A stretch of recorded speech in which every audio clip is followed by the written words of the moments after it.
This video will show you how to properly receive material back from your customer, create an outbound and return PO to ship to your vendor, and then on the same PO an inbound gen to receive material back from your vendor and then be shipped to your customer.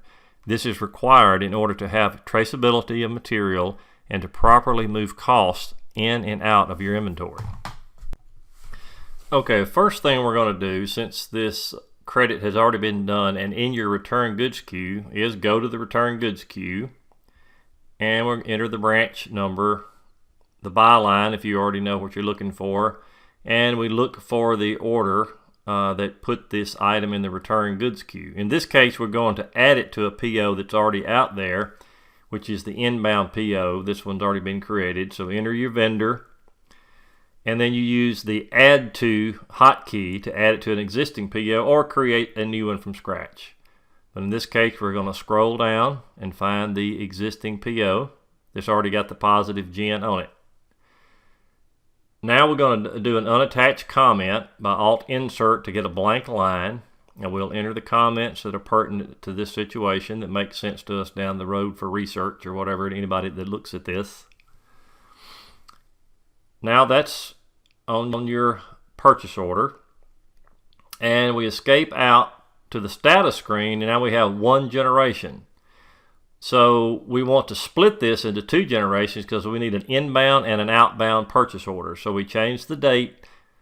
In this case, we'll change it on the positive gen because that's in the future when the material comes back.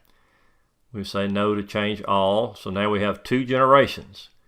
You want to verify which gen you're on by Alt-I. Make sure we're on the negative gen. Tab over and put our ship via in.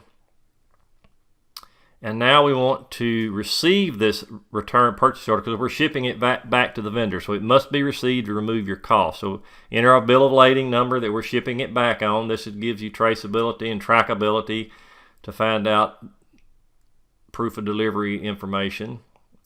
So we enter that information in the bill of lading, anything else that's pertinent for shipping. So we're receiving it to get it out of the inventory. Now you see it's received, and we check that we're on the right generation again. And then on receive generation, we want to enter on the header all information that would be needed for reference. So for example, anything that you want to communicate to accounts payable, you would enter in internal notes. That pops up to AP. And then on vendor instructions, you would enter things like the RMA number, the contact person you talk to with the vendor, anything pertinent for research down the road that would be that we would need to know. So we enter that information in vendor instructions, and it'll ask you, do you want to change it for all generations? You can say yes, because in this situation we probably would want that information to flow through. Now let's see what we did.